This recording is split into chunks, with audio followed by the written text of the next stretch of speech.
बड़ी खबर राज्यसभा में उठा पुरानी पेंशन का मुद्दा। राज्यसभा सांसद दीपेंद्र सिंह हुड्डा ने ये मुद्दा उठाया है।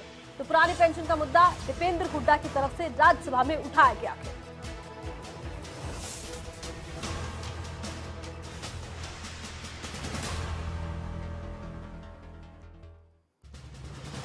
तो राज्यसभा सांसद दीपेंद्र सिंह हुड्डा ने पुरानी पेंशन का मुद्दा उठाया है।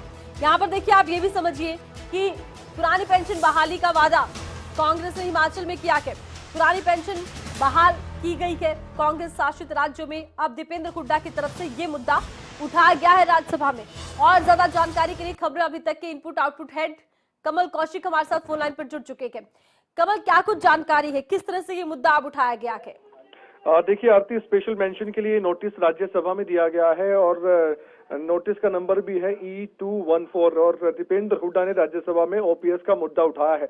आरती, आप बखूबी जानते हैं कि अभी हाल ही में हिमाचल प्रदेश के चुनाव हुए और हिमाचल प्रदेश के चुनाव में ओपीएस का सबसे बड़ा मुद्दा रहा। बीजेपी ये मानकर चल रही है कि ओपीएस का मुद्दा जब उठा था तो उनको जरूर एक हार का सामना अगर करना पड़ा तो उसमें बड़ा फैक्टर ओपीएस का रहा होगा। हालांकि बीजेपी इस पर मंथन कर रही है, लेकिन कांग्रेस बखूबी जानती है कि अगर उन्हें जीत की दहलीज तक किसी ने पहुंचाया तो उसमें सबसे बड़ा रोल उन कर्मचारियों का था जो ओपीएस की बहाली के लिए लगातार हिमाचल प्रदेश में मांग कर रहे थे।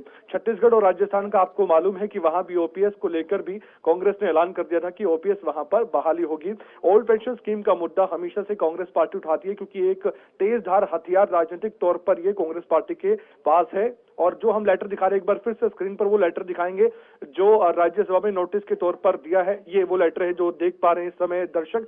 फुल स्क्रीन अगर दिखाएंगे तो उसमें जो मेंशन किया गया है, मैं टीम को कहूंगा फुल स्क्रीन एक बार इस लेटर को दिखाए, उसमें मैं पढ़ के फिर मैं बताऊंगा आरती, ताकि सबको समझ आए इसमें लिखा क्या है। इसमें लिखा गया है, माननीय सभापति महोदय, साल 2004 में लागू की गई नेशनल पेंशन सिस्टम यानी कि एनपीएस को लेकर सभी केंद्रीय और हरियाणा समेत लगभग सभी राज्यों में काम करने वाले राज्य कर्मचारियों में रोष है। ये मेंशन किया गया है, ये लिखा गया है, इसमें देख भी सकते हैं दर्शक हमारे। एनपीएस लागू होने के 10 से 12 साल बाद 2016 में लगातार नई पेंशन स्कीम के खिलाफ कर्मचारियों में भारी असंतोष है और वो इस मुद्दे पर आंदोलनरत है। नई पेंशन नीति में जरूरत पड़ने पर किसी भी कर्मचारी को अपना पैसा निकालने के लिए भी दिक्कतों का सामना करना पड़ता है क्योंकि इसमें प्रावधान नहीं है। इसके चलते उन्हें कठिन परिस्थितियों में अनेक दिक्कतों का सामना करना पड़ रहा है।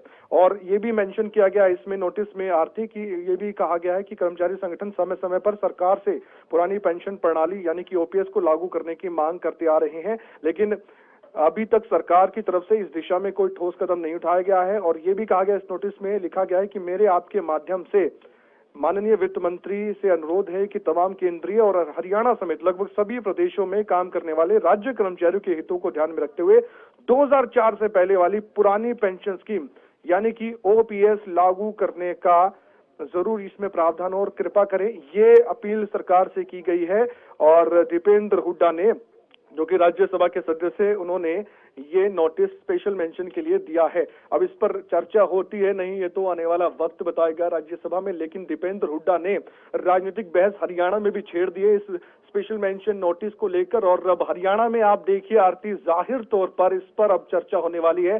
2024 का जो चुनाव है, क्या उसमें कांग्रेस पार्टी इस मुद्दे को भुनाने वाली है अभी से ही? क्या हरियाणा में भी वोट बटोरने के लिए इस मुद्दे को सरकार के खिलाफ एक राजनीतिक हथियार के तौर पर इस्तेमाल किया जा सकता है? इस पर अब चर्चा शुरू होने वाली है। दीपेंद्र हुड्डा ने इसकी शुरुआत कर दी है। बिल्कुल। और देखिए, ओपीएस का मुद्दा छाया रहा हिमाचल के चुनाव में भी। अब हरियाणा कांग्रेस भी ये मुद्दा उठाती नजर आ रही है। कह सकते हैं कि आने वाले विधानसभा चुनाव जब हरियाणा में होंगे तो ये एक बड़ा मुद्दा रह सकता है दोनों पार्टियों के मध्य। कमल, बिल्कुल यही मैंने जिक्र किया भी आरती कि 2024 में जब लोकसभा के चुनाव भी होंगे और उसके बाद फिर विधानसभा के चुनाव भी होंगे, तो लोकसभा के चुनाव में भी ये मुद्दा जाहिर तौर पर उठ सकता है क्योंकि ओपीएस की बहाली को लेकर लगातार ये सही बात है कि कई संगठन आंदोलनरत रहते हैं। हिमाचल प्रदेश में हमने कितने प्रदर्शन देखे, वहां पर उसके बाद जो नतीजा रहा वो विपक्ष में जो पार्टी थी वो सत्ता में भी आई। हरियाणा में इसका क्या बड़ा मुद्दा हम मानते हैं क्योंकि हिमाचल प्रदेश की परिस्थिति हालांकि ज्यादा है।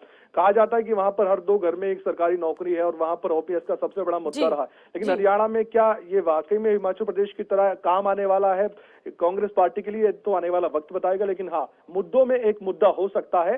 और मुद्दे जब होते हैं तो सरकार को घेरने के लिए होते हैं, विपक्ष मुद्दे उठाता है और ओपीएस ये जाहिर तौर पर एक राज्य के लिए बहुत बड़ा आर्थिक बोझ रहता है, क्योंकि इतना बड़ा बजट का प्रावधान, फिर जो पेंशन स्कीम पहले लागू होती 2004 से पहले, आप जानते हैं क्या क्या उसमें रूल्स हैं, क्या क्या नियम है, ये हम विस्तार से बताएंगे तो थोड़ा और समय निकल सकता है और दर्शकों को भी पता है, खासकर कर्मचारियों को तो पता ही है। राज्य कर्मचारियों के लिए अगर ये राज्यसभा में चर्चा होती है और कुछ भी ऐसा होता है जिसके बाद सरकार को जवाब भी देना पड़ता है, तो जाहिर तौर पर देश में और कई राज्यों में ऐसी बहस छिड़ सकती है ओपीएस की, जैसे हिमाचल प्रदेश में छिड़ती है। आरती, चलिए, बहुत बहुत शुक्रिया कमल, तमाम जानकारी आपने दर्शकों तक पहुंचाई है। चाहे बात हरियाणा में होने वाले विधानसभा चुनाव की बात कर ले या फिर उसी दौरान होने वाले लोकसभा चुनाव की, ये